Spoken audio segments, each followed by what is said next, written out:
عزیز دوستو، کچھ چیزیں ایسی ہوتی ہیں جن کی معاشرے کے اندر ضرورت ہمیشہ موجود رہتی ہے۔ اگر وہ چیزیں معاشرے سے نکال دی جائیں تو معاشرہ قائم تو رہتا ہے لیکن پھیکا سا ہو جاتا ہے۔ یوں محسوس ہوتا ہے کہ جس طرح کچھ چیزیں زمین کا، معاشرے کا نمک ہیں، اگر وہ موجود نہیں ہوں گی تو سارے مسالہ جات اور ساری تیاری کے باوجود سوسائٹی میں چیزیں بدمزہ ہو جائیں گی۔ انہی چیزوں میں سے ایک چیز ادب ہے۔ ادب اگر معاشرے سے نکال دیا جائے تو چیزیں پھیکی ہو جائیں گی، اپنا اصل حسن چیزوں کا گدلا ہو جائے گا۔ باادب لوگ جو ہوتے ہیں وہ دوسروں کو عزت دے دیتے ہیں اور اپنے اخلاق کو بلند کر لیتے ہیں۔ جب آپ کسی کا احترام کر رہے ہوتے ہیں تو آپ اسی کو نہیں کچھ دے رہے ہوتے، آپ اپنی عظمت کا بھی اظہار کر رہے ہوتے ہیں۔ کسی کو عزت دیتے وقت آپ کے اخلاق کا بھی پتہ چل رہا ہوتا ہے۔ اخلاقی قدریں مضبوط ہوتی ہیں احترام کرنے سے۔ مذہب اسلام اتنا سونا ہے، اتنا پیارا ہے، یہ دین اتنا ٹھنڈا اور اتنا میٹھا ہے کہ دھرتی کے سارے حسن سمیٹ کر اگر ایک لفظ بنایا جائے تو وہ دین اسلام بنتا ہے۔ یہ دین اتنی خوبصورتیاں بانٹتا ہے، اگر دین اسلام کی مختلف تشریحات کرتے کرتے یہ کہہ دیا جائے نا کہ یہ دین ادب والا دین ہے، احترام والا دین ہے، توقیر والا دین ہے، ہر شخص کو مناسب عزت، یعنی نبی پاک علیہ السلام نے استاد کی عزت بیان کی، باپ کی عزت بیان کی، بوڑھے کی عزت بیان کی، امام کی عزت بیان کی، عالم کی عزت بیان کی۔ کچھ بھی نہیں تھا، بالکل ان پڑھ تھا، سادہ تھا، پر مزدوری کر رہا تھا، حلال کما رہا تھا، ہاتھوں پہ چھالے تھے، قربان جائیں۔ میرے محبوب نے فرمایا یہ جو حلال کما رہا ہے نا، یہ بھی اللہ کا دوست ہے۔ اس کا بھی احترام بیان کر دیا، اس کا اکرام بھی بیان کر دیا۔ تو نے ہر شخص کی قسمت میں یہ عزت لکھی اور آخری خطبے کی صورت میں وصیت لکھی۔ نبی کریم صلی اللہ علیہ وسلم نے لوگوں کو احترام دیا، اللہ کے محبوب علیہ السلام۔ آپ دیکھیے حضور نے اس عورت کی بھی فضیلت بیان کی جس کے گھر کے اندر اولاد پیدا ہوتی ہے، اور اس کی بھی فضیلت بیان کی کہ جس گھر کے اندر اولاد پیدا ہوتی ہے پر جلدی چلی جاتی ہے، انتقال ہو جاتا ہے کسی بچے کا خدا نخواستہ، اس کی بھی فضیلت بیان کی کہ جس کا خامند موجود ہے اور وہ خامند کی خدمت کرتی ہے، اور اس بیوی کی بھی فضیلت بیان کی جس کا خامند انتقال کر گیا پر وہ اپنے بچوں کی پرورش کرتی ہے۔ حضور فرماتے ہیں سب سے پہلے جنت میں مجھے وہ عورت نظر آئے گی۔ تو ہر شخص کے لیے حضور نے احترام بیان کیا، اکرام بیان کیا۔ ہم نے چونکہ بدگمانیاں پیدا کرنی شروع کر لی ہیں تو معاشرے کے اندر بسنے والے لوگوں کے بارے میں ہمارے دلوں میں مختلف وسوسے آ جاتے ہیں، مختلف وسوسے۔ کسی بھی شعبے کے کسی بھی آدمی کے بارے میں کوئی 2 4 5 باتیں اپنے ذہن میں اکٹھی کر کے، یا کانوں میں کسی نے وہ بات ڈال دی تو ہم ذہن بنا لیتے ہیں کہ یہ گاڑیاں چلانے والے تو بندے ٹھیک ہی نہیں ہوتے، یہ جناب پولیس کے محکمے کے لوگ تو درست ہوتے ہی نہیں، فلانے محکمے کے لوگ تو ہوتے ہی خراب ہیں، ذہن بن جاتا ہے۔ پھر آہستہ آہستہ ادب انسان کے دل سے رخصت ہوتا ہے۔ ہمیں دین نے ادب سکھایا، احترام سکھایا۔ میرے رسول کریم علیہ السلام کی وہ ذات بابرکات ہے، ہمیشہ یہ ہوتا تھا کہ چھوٹے بڑوں کا ادب سکھاتے تھے، پر یہ واحد دربار مصطفیٰ ہے کہ جس کے آداب خود رب کریم نے بیان فرمائے۔ فرمایا یا ایھا الذین آمنوا لا ترفعوا اصواتکم فوق صوت النبی۔ آپ کبھی آیت کے انداز پر غور کریں، کہا اے ایمان والو تمہاری آوازیں میرے نبی کریم علیہ السلام کی آواز سے اونچی نہیں ہونی چاہیے۔ بندے کی آواز کا کوئی والیوم ہوتا ہے؟ کہ اب 3 پہ آواز ہے. ٹیپ ریکارڈر کا تو والیوم ہوتا ہے نا کہ 1 پہ ہے، 2 پہ ہے، 6 پہ ہے. تو آواز کا والیوم ہوتا ہے کہ یہ کتنے پہ ہے. آواز تولی جا سکتی ہے کہ میری آواز کا وزن اس وقت 1.5 پاؤ ہے، آدھا کلو ہے، 5 چٹانک ہے، کوئی ہوتا ہے وزن؟ لیکن ہمیں بتایا گیا کہ بالکل وزن نہیں ہوتا، تولی نہیں جا سکتی، ماپی نہیں جا سکتی، پرکھی نہیں جا سکتی. لیکن جب تم نے دروازہ رسول پہ آنا ہے تو پھر آواز کو بھی تول کے آنا ہے، پھر لفظوں کو پرکھ کے آنا ہے، پھر جملے مرتب کر کے آنا ہے، پھر ترتیب لگا کے آنا ہے، پھر تم نے وہاں سوچ سمجھ کے بات کرنی. عزیز بھائی، ادب، احترام، اکرام، ہم نے نا احترام دینا چھوڑ دیا ہے، تنقید کرنی شروع کر دی ہے. اور باقاعدہ بعض لوگوں نے بے ادبی کے کلچر پرموٹ کیے ہیں. انہوں نے جدوجہد کی ہے لوگوں کو بے ادب کر. چھوڑو جی، پتہ ہے مجھے فلانے کا بھی، چھوڑو میں جانتا ہوں سارا مایا کا چکر ہے، چھوڑو. مجھے تو کئی دفعہ بڑا ہی غصہ آتا ہے بعض چیزوں پہ. مسافر ہوں تو سفر کرتا رہتا ہوں، ایک ٹرک والے نے نا پیچھے لکھا ہوتا سب مایا ہے. تو چائے پینے کے لیے رکے ہم ایک ہوٹل پہ، تو اتفاق سے وہ بھی ٹرک سے اتر آیا چند منٹ کے بعد. تو میں نے اسے کہا کہ سب مایا ہے؟ کہنے لگا جی میں نے لکھوایا، واقعی سب مایا ہے، پیسوں کے بغیر کچھ بھی نہیں، سب مایا ہے. تو میں نے کہا آپ کے ابا نے جو آپ کے لیے محنت کی، اتنی مزدوریاں کی، پیسے لیے انہوں نے آپ سے؟ ماں نے جو دودھ پلایا تو پیسے لیے اس کے؟ کہنے لگا جی نہیں انہوں دی تے گل نہیں. تو میں کہ پھر انہوں دا لیکھ ہی چھڑ کے ماں پہ انہوں کٹ کے مایا ہے.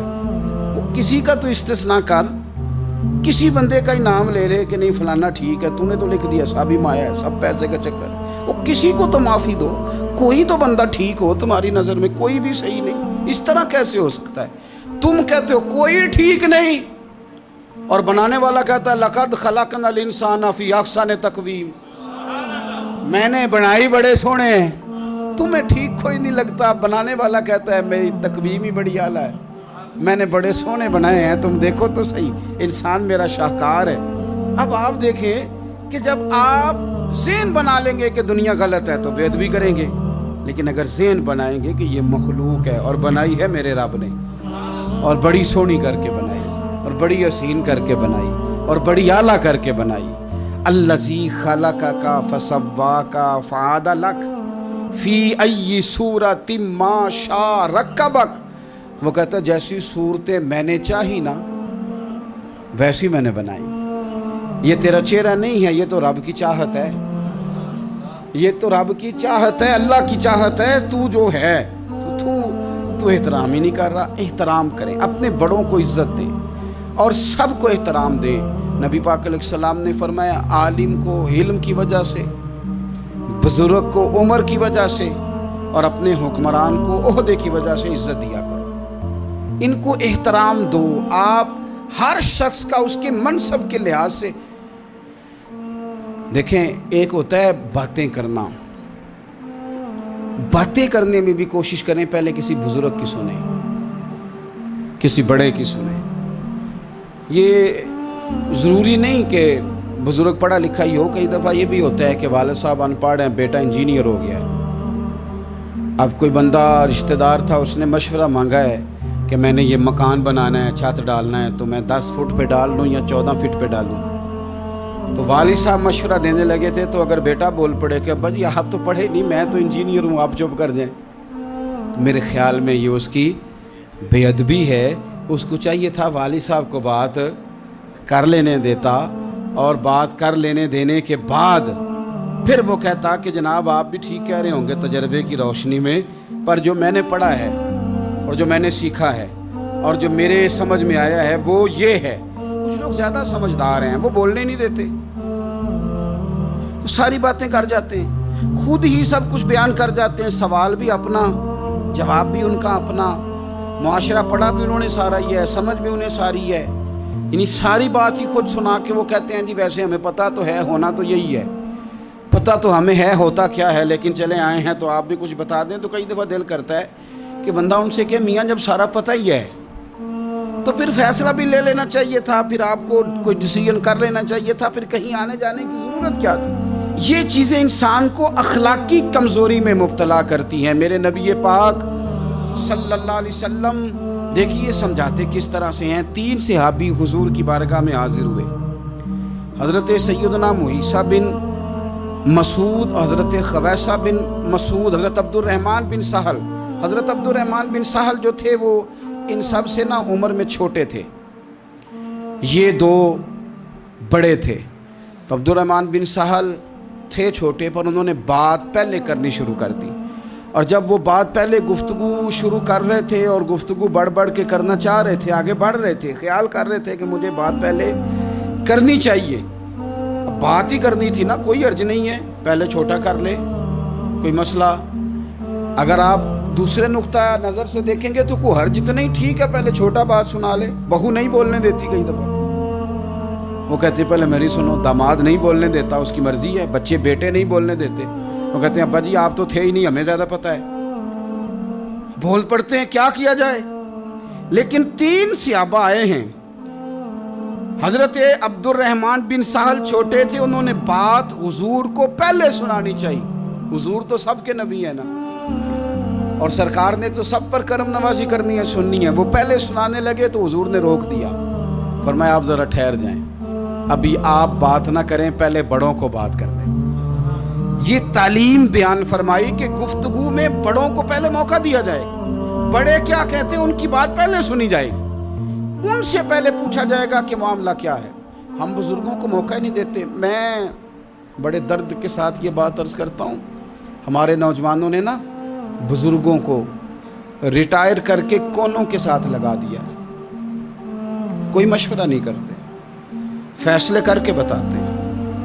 اگر بزرگوں کی رائے کبھی لی جائے، میرے ابا جی کبھی شام کو نکلتے وقت میں یا میرا کوئی بھائی کہتا نا کہ کہیں کام سے جا رہے ہیں، تو والد صاحب فرمایا کرتے پوچھ کے چلے ہو کہ 10 کے چلے ہو؟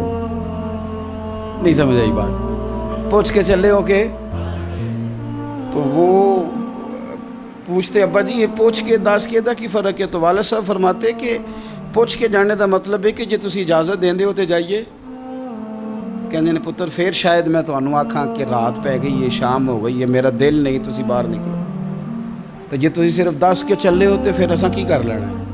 پھر تو تساں فیصلہ کر لیا، ہن تساں آج کل بوڑھے چپ کر گئے ہیں۔ میں درد سے بات کرتا ہوں، بزرگ خاموش ہو گئے، اس لیے کہ بچے پوچھ کے نہیں جاتے، بچے بتا کے جاتے ہیں۔ وہ کہتے ہیں میں جا رہا ہوں، انہوں نے فیصلہ کر لیا، طے کر لیا ہے جانا ہے۔